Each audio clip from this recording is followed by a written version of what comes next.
Hello प्यारे बच्चों, क्या हाल चाल है? बढ़िया, फर्स्ट क्लास। तो आइए आज आपको फिर से कुछ पढ़ा देते हैं। देखिए, तो आज मैं आप लोगों के लिए क्लास फर्स्ट ईयर में, अगर फर्स्ट ईयर की बात करें कक्षा 11 में, तो सेट्स हम लोगों ने कंप्लीट कर लिया था। तो आइए फिर एक तरफ से चैप्टर स्टार्ट करते हैं। अब देखते हैं रिलेशन एंड फंक्शन। ठीक है, अगर 12th वालों के हिसाब से बात करेंगे तो चैप्टर फर्स्ट होता है, और अगर फर्स्ट ईयर वालों की बात करेंगे तो ये चैप्टर सेकंड नंबर पे आता है। रिलेशन एंड फंक्शन, हिंदी में बोलने तो बच्चा संबंध और फलन। आइए थोड़ा सा आज इसको समझते हैं, देखते हैं क्या होता है रिलेशन एंड फंक्शन और संबंध और फलन। बहुत ही आराम से, बहुत ही प्यार से, बहुत ही अच्छे से हम लोग इसको करने वाले हैं बेटा। रिलेशन एंड क्या बच्चा बोलो? फंक्शन। ठीक, रिलेशन एंड क्या बेटा? फंक्शन। हिंदी में बोले बच्चा तो संबंध और क्या बेटा? संबंध और क्या बच्चे? फलन। ठीक, इसके तो बच्चे जो इस चैप्टर की स्टार्टिंग होती है, इस चैप्टर की, वो सबसे पहले स्टार्टिंग होती है ऑर्डर्ड पेयर से। हिंदी में जिसे कहते हैं क्रमित युग्म। बच्चों ये क्लास जो है बोथ मीडियम स्टूडेंट्स के लिए है, मतलब हर बच्चा पढ़ सके, वो चाहे शहर का हो या फिर गांव का। हर चीज़, हर बोर्ड के लिए है, हर टाइप के। तो जो दो बोथ लैंग्वेज में है, यानी हिंदी में भी और इंग्लिश में भी। तो जिस बच्चे को हिंदी में समझ में आता है वो हिंदी में समझे, जिस बच्चों को इंग्लिश में वो इंग्लिश समझे। ठीक है, बोथ मीडियम में मैं आपको समझाऊंगा। तो रिलेशन एंड फंक्शन पढ़ने से पहले बच्चों आपको पता होना चाहिए, और इसकी जो सबसे पहले डिफिनीशन स्टार्ट होती है वो होता है बेटा ऑर्डर्ड पेयर। क्या होता है बच्चा? Ordered pair. हिंदी में कहते हैं लल क्रमित युग्म। क्या कहते हैं बेटा? क्रमित युग्म। तो देखिए, क्रमित युग्म की परिभाषा क्या है? ऑर्डर्ड पेयर है क्या? एक बात आप ध्यान दो, युग्म से ही, इस वर्ड से ही आपको ये समझ में आ रहा होगा कि किसी जोड़े पेयर की बात करने वाला है। देखिए, अगर आप ध्यान दो बच्चों, यहाँ देखो क्या लिखा है? युग्म। युग्म से आप एक बात समझ पा रहे होगे कि किसी जोड़े की बात करने वाला है। क्रमित युग्म यानी जिसमें जोड़ा हो, है ना। क्रमित का मतलब कोई ऑर्डर होगा, है ना। तो इसके मतलब, इसकी डिफिनीशन क्या बनाना चाहें? A pair whose element in a specific order. ऐसे तो कुछ बनेगी ना। A pair whose element in a specific order is known as ordered pair. यानी एक, हिंदी में वाले ध्यान दें बेटा, एक ऐसा युग्म जिसके ध्यान दीजिए बच्चा, एक ऐसा युग्म जिसके अवयव एक स्पेसिफिक ऑर्डर में हो, क्या कहलाएगा? विशेष क्रम में हो, क्या कहलाएगा? क्रमित युग्म। यानी एक ऐसा युग्म जिसके अवयव क्या हो बच्चा? एक विशेष युग्म में हो, क्या कहलाएंगे? विशेष क्रम में हो, क्रमित युग्म। अब देखिए, जैसे फॉर एग्जांपल A, B, है ना, 1, 2। बच्चों एक और बात बोलें, ऑर्डर्ड पेयर को हमेशा स्मॉल ब्रैकेट से, किस ब्रैकेट से? स्मॉल ब्रैकेट से रिप्रेजेंट करते हैं। पहली चीज़, एक बात आपको मैं और बता दूं कि आपको सच बोला जाए बच्चे, तो जितने भी पेयर हैं वो सब ऑर्डर्ड पेयर हैं। बिकॉज रीज़न देखिए, जैसे मान लिया 1 के, जब तक ऑर्डर ट्रिपलेट आपके सामने नहीं आएगा तब तक आप ये नहीं बता पाओगे कि ऑर्डर पेयर क्या है। अच्छा, एक काम करते हैं, आपको थोड़ा सा जनरल लाइफ से इसको रिलेट कर सकते हैं। जैसे आप जनरल लाइफ में तो इसमें डिफरेंस कर लोगे, लेकिन अगर कोई भी यहाँ पेयर लिख दें, पेयर कोई भी लिखें, वो ऑर्डर्ड पेयर ही होगा, वो ऑर्डर्ड पेयर ही होगा, ये आपको बता दूँ। अगर इसको आपको डिफरेंस क्रिएट करना है तो जब अभी हम ऑर्डर्ड ट्रिपलेट बताएंगे, ऑर्डर्ड क्या बताएंगे बच्चा? ऑर्डर्ड ट्रिपलेट बताएंगे, तब आप जान पाओगे कि ऑर्डर्ड पेयर और ट्रिपलेट में डिफरेंस क्या। आइए जल्दी से आपको यही बता देते हैं। जैसे हमने ले लिया 1, 2, 3, तो ये देखिए ऑर्डर्ड पेयर आपको क्लियर होगा ऑर्डर ट्रिपलेट से। ध्यान दीजिएगा मेरी बात, यानी क्रमित त्रियुग्म से। हिंदी मीडियम में क्या बच्चा? क्रमित त्रियुग्म। तो देखिए यहाँ पे 1, 2, 3 लिखा है, 1, 2। तो देखिए लगातार क्रम में है, इन दोनों के बीच में एक का अंतर, इन दोनों में तो ये ऑर्डर ट्रिपलेट है। लेकिन अगर हम यही लिख दें 1, 2, 5, तो इन दोनों के बीच में एक का अंतर, बस इन दोनों के बीच में कितने का अंतर? 3 का। तो बच्चे ये आपका जो है वो ऑर्डर ट्रिपलेट नहीं है। आई होप समझ पाए। यानी जब तक कि हमें तीसरा एलिमेंट नहीं मालूम होगा तब तक हम कैसे बता पाएंगे? हो सकता है उसमें 1 का डिफरेंस हो। अगर हम 1, 5 लिख दें, हो सकता है उसने 4 के डिफरेंस पे ही लिखा हो। बात समझिए। हमने लिख दिया 2,4, हो सकता है उसने 2 के डिफरेंस पे, यानी कहने का मतलब क्या है बच्चा, कोई भी अल्फ़ाबेट या कोई भी पे ये सब क्या है, जिनको 2 एलिमेंट्स का अगर स्मॉल ब्रैकेट में कॉमा लगा के लिखा गया है तो बच्चे आपका क्या है बोलो, वो आपका ऑर्डर्ड पेयर होगा ही होगा। बच्चे क्या होगा बोलो, ऑर्डर्ड पेयर होगा ही होगा। लेकिन अगर इसको अच्छे से समझना चाहते हैं तो आप कैसे समझ पाएंगे, आप समझेंगे उसको ऑर्डर ट्रिपलेट से। ट्रिपलेट में क्या है देखिए 1 to 5 लिखा है तो ये ऑर्डर ट्रिपलेट नहीं, क्योंकि यहाँ 1 का डिफरेंस, जबकि वहाँ कितने का है, देखिए वहाँ कितने का है बच्चे, वहाँ पे 3 का डिफरेंस, और इसको देखिए तो हो गया। आई होप अब आपको ऑर्डर ट्रिपलेट और ऑर्डर्ड पेयर अच्छे से क्लियर हो गया होगा। यानी लगभग इस मैथ की लैंग्वेज, बच्चे ध्यान दें अगर मैथ की लैंग्वेज की बात करें, जो मैथ में ऐसे लिखे जाते हैं लगभग जितने भी पेयर हैं बच्चे वो सब ऑर्डर्ड पेयर हैं, बी सी कुछ भी हो, A B, B C, C D, E, आप कोई कहते हैं सर ए जेड, तो बेटा ये भी ऑर्डर्ड पेयर है।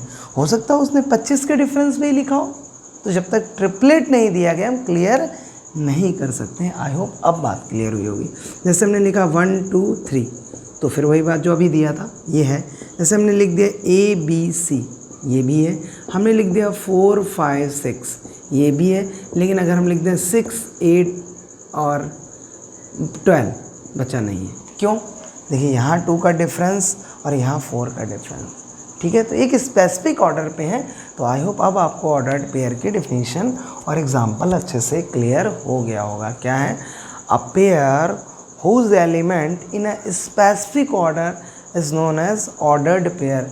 इट इज़ मतलब एक ऐसा युग्म जिसमें अवयवों को स्मॉल, एक ऐसा युग्म जिसमें अवयव विशेष अवस्था में हो, ठीक है, तो वो कहलाएगा बच्चा क्रमित युग्म यानी ऑर्डर्ड पेयर। इसको लिखा कैसे जाता है, स्मॉल ब्रैकेट में कॉमा लगाकर। कैसे लिखते हैं बच्चों, स्मॉल ब्रैकेट में क्या, कॉमा लगाकर। तो ये हो गया। ऑर्डर ट्रिपलेट की डिफिनीशन क्या हो जाएगी, अ ट्रिपलेट, सेम है बिल्कुल, a triplet whose element in a specific order, simple, a triplet whose element in a specific order are known as ordered triplet, ठीक है। अगर हिंदी में बोले क्रमित त्रिगुण, यानी एक ऐसा त्रिगुण जिसके अवयव क्या हो, विशेष अवस्था में, जैसे ये है, ये है, ये है। तो बच्चों ये आपने ऑर्डर्ड पेयर और ऑर्डर्ड ट्रिपलेट को समझा इस अपनी बुक की लैंग्वेज में। अब आइए हम आपको थोड़ा सा इसको एक अलग बेस पे ले चलते हैं, एक अलग लेवल पे हम आपको इसको समझाने की कोशिश करते हैं। जैसे फॉर एग्ज़ाम्पल आप ले लीजिए बच्चे, मान लिया कोई भी एग्ज़ाम्पल है, मान लिया मुझे कानपुर से दिल्ली जाना है, दिल्ली जाना है, ध्यान समझिएगा। तो अगर मुझे कानपुर से दिल्ली जाना है तो मैं उन्हीं संसाधनों पे, उन्हीं साधनों बैठूंगा जो कानपुर से दिल्ली जा रहे हैं, यानी वो मद्रास जा रहे हैं या भोपाल जा रहे हैं या वहाँ से आ रहे हैं वापस, उन पे हम नहीं बैठ सकते। तो कुछ समझ रहे हैं, यहाँ पे जो है एक स्पेसिफिक ऑर्डर की बात हो रही है, तो ये क्या है, ऑर्डर्ड पेयर का एग्जाम्पल है। लेकिन बच्चे अगर हम ये बोलें कि जैसे 2 लोगों ने हाथ मिलाया, ध्यान समझिए, 2 लोगों ने क्या किया, हाथ मिलाया, तो अब हम नहीं कह सकते कि किसने किससे हाथ मिलाया। हो सकता है दोनों ने बढ़ाया हो सकता है पहले इसने बढ़ाया, हो सकता है पहले इसने बढ़ाया।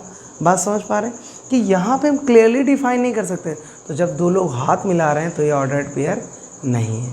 अब आई होप आपको स्पेसिफिक ऑर्डर का मतलब समझ में आ गया होगा, ठीक है। अगर कोई आपको प्रॉब्लम है तो नीचे कमेंट सेक्शन में बच्चों पूछ सकते हैं। तो ये आपने बच्चे ऑर्डर्ड पेयर और ऑर्डर्ड ट्रिपलेट को आपने अच्छे से समझ लिया। अब आइए, यानी हिंदी में बोलें तो क्रमित युग्म और क्रमित त्रियुग्म, ठीक है बच्चे। अब हम लोग इसी में आगे बढ़ते हैं, कार्टेशियन प्रोडक्ट बिटवीन 2 सेट्स। क्या करना है बच्चा, ध्यान दीजिए, कार्टेशियन प्रोडक्ट बिटवीन 2 सेट्स। इसका मतलब क्या है बच्चे, 2, ध्यान दीजिए, 2 समुच्चयों का कार्तीय गुणनफल। हिंदी में बोले तो बच्चा बोलो, 2 समुच्चयों का कार्तीय गुणनफल। क्या बच्चे बोलो, कार्तीय गुणनफल। एक बात बच्चे याद रखिएगा, ट्रिक लिमिटेड समय तक काम आती है। अगर कॉन्सेप्ट अच्छे से क्लियर है तो हर क्वेश्चन पे काम आता है, हमेशा काम आता है। ट्रिक किसी पर्टिकुलर क्वेश्चन में लग सकती है, हर क्वेश्चन में नहीं। 1 में, 2 में, 3 में, 4 में, 5 में, 10वें पे फेल हो जाएगी। हर क्वेश्चन में ट्रिक नहीं लग सकती, लेकिन कॉन्सेप्ट अगर आपका क्लियर है तो हर क्वेश्चन पे काम करेगा। तो अब बच्चों मैं आप लोगों को सिखाने जा रहा हूँ Cartesian product between two sets, यानी दो सेटों का कार्तीय गुणनफल क्या होता है। आइए एग्जाम्पल समझते हैं आसानी, बहुत आराम से। देखिए, एक पहला कोई सेट कंसीडर कर लिया A, ठीक। एक दूसरा कोई सेट कंसीडर कर लिया बच्चे 1, 2। एक सेट क्या कंसीडर किया A, B, और एक दूसरा सेट क्या कंसीडर किया 1, 2, ठीक। अब हम लोगों को कार्टेशियन प्रोडक्ट का मतलब होता है, कार्तीय गुणनफल का मतलब होता है A cross B find out करना है। क्या फाइंड आउट करना है बेटा? वो A क्रॉस B हो सकता है या फिर B क्रॉस A हो सकता है। अच्छा, इसको निकालने से पहले आपको बच्चा थोड़ी एक चीज़ बता दूं बेसिक, कि दो ऑर्डर्ड पेयर अगर सेम एलिमेंट पे इधर उधर कर दें, उनका क्रम चेंज कर दिया जाए तो बेटा कभी भी इक्वल नहीं होते। क्या मतलब, समझे नहीं समझे? अगर 1, 2 को रिप्लेस करा के 2, 1, यानी 1 को 2 की जगह पर, 2 को 1 की जगह पर लिख दिया जाए तो ऐसे ऑर्डर्ड पेयर कभी इक्वल नहीं होंगे। बट क्या बात समझ में आई? दूसरा लेते हैं 1, 3 या 3, 1। तो बच्चा देखो, 1 की जगह 3 लिख दिया गया, 3 की जगह 1 लिख दिया गया, तो ये इक्वल नहीं होंगे। लेकिन बच्चा अगर कोई भी दो ऑर्डर्ड पेयर इक्वल लिए गए हैं, जैसे मान लिया A, B इक्वल 1, 2, तो बेटा ये एक ही कंडीशन पे ऑर्डर्ड पेयर इक्वल हो सकते हैं जब इनका फर्स्ट वाला एलिमेंट फर्स्ट सेट के इक्वल हो, फर्स्ट एलिमेंट के इक्वल हो, और सेकंड वाला एलिमेंट सेकंड एलिमेंट के इक्वल। यानी कहने का मतलब क्या है, A इज़ इक्वल टू 1 है ना, and B is equal to 2। बात समझ में आई?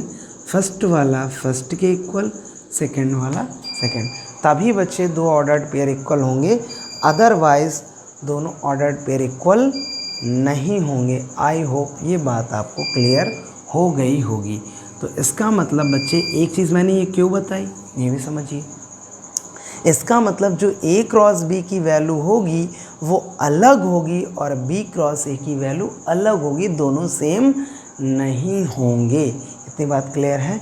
तो आइए हम लोग फाइंड आउट करते हैं बच्चे A क्रॉस B। देखिए इसको कैसे किया जाता है, बहुत सिंपल तरीका है कि आपको पहले कर्ली ब्रैकेट बनाना है जो आप सेट में बनाते थे। इसका फर्स्ट एलिमेंट उठाइए, ध्यान समझिए, और तब तक सेकंड वाले सेट के एलिमेंट के साथ लिखते जाइए जब तक उसके सारे एलिमेंट फिनिश ना हो जाए। तो बोलिए बच्चा, ए का किसके साथ 1, कॉमा लगा के, ठीक है। मैंने बोला जब तक ख़त्म ना हो जाए फिर कॉमा लगेगा। ए का आप किसके साथ, बोलिए 2 के साथ। क्या और बी में एलिमेंट है? तो आप कहोगे सर नहीं है, तो बस बच्चे ख़त्म।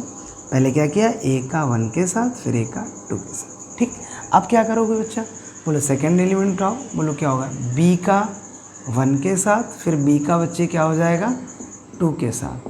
तो ये हमारा Cartesian product between two sets आ गया। देखिए पहले हमने इसका, फिर समझ लो अगर प्रॉब्लम है, पहले हमने इसका एलिमेंट उठाया पहला और इसके हर एलिमेंट के साथ लिख दिया, ए का 1 के साथ, और तब तक लिखना है जब तक ख़त्म, ए का 2 के साथ, ऑर्डर्ड पेयर बनाने हैं, ठीक है। फिर हमने, अब ख़त्म हो गया तो हमने सेकेंड एलिमेंट उठाया, बी का 1 के साथ, बी का 2 के साथ। तो ये आपका ए क्रॉस बी निकला है। सपोज दैट हमें बी क्रॉस ए निकालना है। आइए ध्यान समझिए, अब क्या करेंगे, अब बी के पहले एलिमेंट उठाएंगे और फिर ए के साथ लिखेंगे।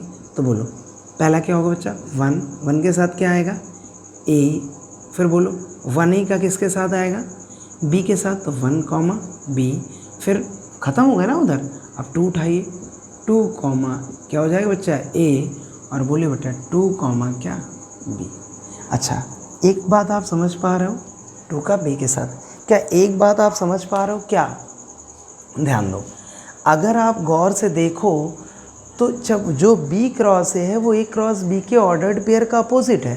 ध्यान दो, देखो ए कॉमा 1 यहाँ आया, यहाँ देखो 1 कॉमा ए, ए कॉमा 2 यहाँ पे आया, यहाँ देखो 2 कॉमा ए, बी कॉमा 1 यहाँ पे आया, यहाँ देखो 1 कॉमा बी, बी कॉमा 2 यहाँ पे आया, यहाँ देखो 2 कॉमा बी। क्या समझे, यानी अगर आपको A क्रॉस B पता है और आपको अगर B cross A find out करने का है तो आपको कुछ अलग से नहीं करना है, आप डायरेक्ट उसके ऑर्डर को क्या करें, चेंज कर दें, यानी एलिमेंट को बदल दें। पहले वाले के स्थान पे दूसरा वाला और दूसरे वाले के स्थान पे पहला वाला रख दें, यानी A की जगह पे 1 और 1 की जगह पे A। आई होप अब आपको Cartesian product between two sets clear हो गया होगा। अगर परिभाषा की बात करें तो आइए वो भी हम लोग फटाफट समझ लेते हैं। तो देखिए पहले हिंदी में बताते हैं आपको, फिर इंग्लिश में बताते हैं। देखिए ध्यान सुनिएगा, किन्हीं भी दो समुच्चयों का, देखिए ये दो है ना, किन्हीं भी दो समुच्चयों का कार्तीय गुणनफल, देखो बच्चे क्या कार्तीय गुणनफल, कार्तीय बोलते हैं ना, किन्हीं भी दो समुच्चयों का कार्तीय गुणनफल, क्या बच्चा बता रहा हूँ, किन्हीं भी दो समुच्चयों का कार्तीय गुणनफल उन क्रमित युग्मों का समुच्चय होता है। क्रमित युग्म देखो ना, ये क्रमित युग्म है कि नहीं, उन क्रमित युग्म, और ये करली ब्रैकेट क्या डिनोट कर रहा है, समुच्चय डिनोट कर रहा है। तो किन्हीं भी दो समुच्चयों का कार्तीय गुणनफल उन क्रमित युग्मों का और क्या समुच्चय होता है जिनका पहला अवयव, ध्यान दें बेटा, जिनका पहला अवयव पहले समुच्चय में तथा जिनका दूसरा अवयव दूसरे समुच्चय में उपस्थित होता है। आई होप क्लियर हो गया होगा। फ्लो में बताएं बच्चों, देखो किन्हीं भी दो समुच्चयों का कार्तीय गुणनफल, क्या बोलोगे, किन्हीं भी दो समुच्चयों का कार्तीय गुणनफल उन क्रमित युग्मों का समुच्चय होता है जिनका पहला वाला अवयव पहले समुच्चय में तथा दूसरा वाला अवयव दूसरे समुच्चय में उपस्थित होता है। अब इसी को इंग्लिश में समझ लीजिए, the Cartesian product of any two sets, ध्यान दें बच्चा, the Cartesian product of any two set is the set of all ordered pair, देखो ना, is the set of all ordered pair whose first element belongs to first set and second element belongs to second set। I hope अब आपको Cartesian product between two sets अच्छे से clear हो गया होगा। Clear है?